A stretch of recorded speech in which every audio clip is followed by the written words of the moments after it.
ভান্ডারা বলেছিল এক নেতার এক দেশ শেখ মুজিবের বাংলাদেশ, তাদের তথাকথিত বঙ্গবন্ধু। এক নেতার এক দেশ তথাকথিত বঙ্গবন্ধুর বাংলাদেশ। আর মহান আল্লাহ তাআলার পক্ষ থেকে ইশারা এসেছিল সেই স্লোগানের বিপরীতে এক নেতার এক দেশ এক রাতেই কুস্তি শেষ, ঠিক কিনা?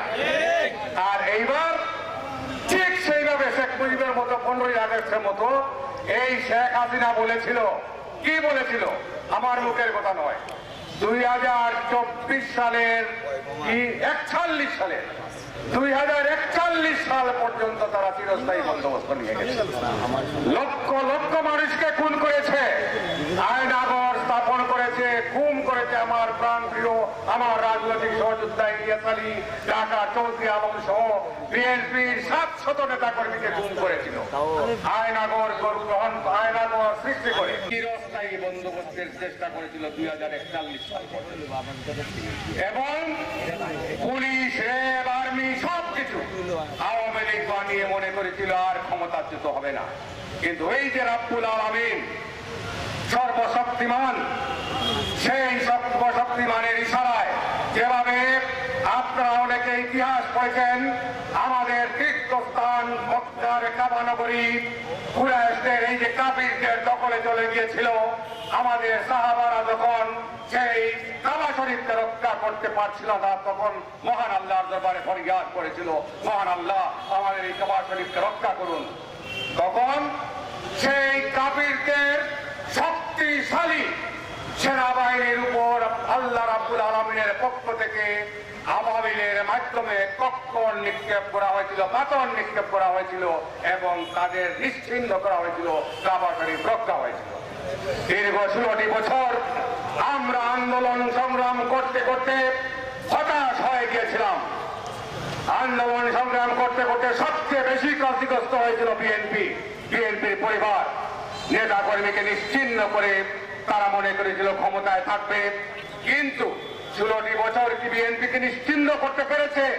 পারে নাই।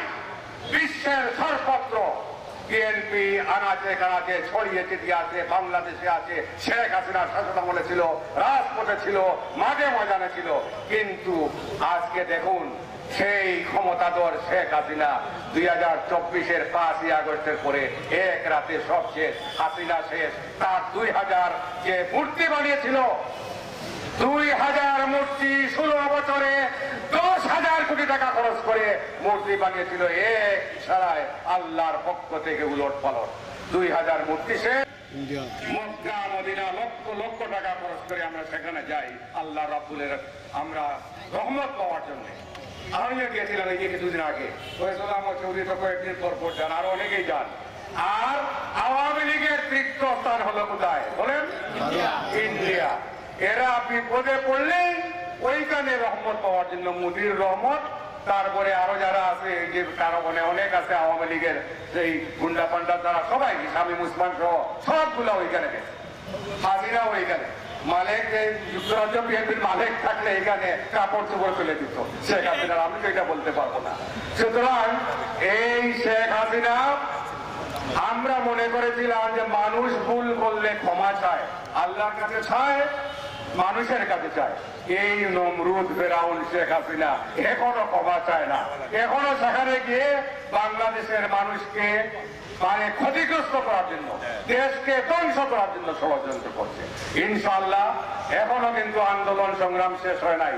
এই শেখ হাসিনা ফ্যাসিস্টের সকল ষড়যন্ত্র চক্রান্ত আপনারা যারা জিয়া সৈনিক আছেন, আমরা সবাই ঐক্যবদ্ধভাবে আমাদের তারুণ্যের অহংকার আগে বলতাম, এখন তারুণ্য নয়, এখন তিনি ম্যাচিউর পলিটিশিয়ান। বিশ্বের অন্যতম দেশ যুক্তরাজ্যে তিনি বিভিন্ন লার্ন করেছেন, এক্সপিরিয়েন্স নিয়েছেন, সেখান থেকে তিনি দীর্ঘ 16 বছর বাংলাদেশে আন্দোলন সংগ্রামের নেতৃত্ব দিয়েছেন। তিনি আসবেন বাংলাদেশের আগামীর রাষ্ট্রনায়ক হিসেবে, প্রধানমন্ত্রী হিসাবে এই দেশের শাসনভার গ্রহণ করবেন। যেভাবে শহীদ রাষ্ট্রপতি জিয়াউর রহমান বাংলাদেশে সেই শেখ মুজিবের তোলাবিহীন দুই পরিচালিত বাংলাদেশের দায়িত্ব নিয়ে তিনি এই বিশ্বের দরবারে আত্মমর্যাদাশীল সুখী সমৃদ্ধশালী বাংলাদেশ গড়ে তুলছিলেন, ঠিক সেভাবে আমাদের নেতা তারুণ্যের অহংকার, আমাদের নেতা আমাদের বীর সেনানী জনাব তারেক রহমান কিছুদিনের মাঝেই আসবেন এবং বাংলাদেশের যে অবাধ নিরপেক্ষ নির্বাচন হবে সেই নির্বাচনে ইনশাআল্লাহ বিএনপি বিএনপি ক্ষমতা গ্রহণ করবে এবং আমাদের দল ইতিমধ্যে 4 বার শাসন ক্ষমতা অধিষ্ঠিত ছিল। শহীদ রাষ্ট্রপতি জিয়াউর রহমান একবার 3 বছর সুন্দরভাবে শাসন ক্ষমতা পরিচালনা করেছেন। দেশনেত্রী বেগম খালেদা জিয়া 3 বার জনগণের ভোটে নির্বাচিত হয়ে বাংলাদেশের শাসন ক্ষমতায় অধিষ্ঠিত ছিলেন। আমরা বিশ্বাস করি এই তারেক রহমানের নেতৃত্বে আগামী দিনের বাংলাদেশ গঠিত হবে, আগামী দিনের বাংলাদেশ সরকার গঠিত হবে এবং বারবার তিনি নির্বাচিত হবেন এবং দেশকে একটি সুখী সমৃদ্ধশালী বাংলাদেশ হিসেবে গড়ে তুলবেন।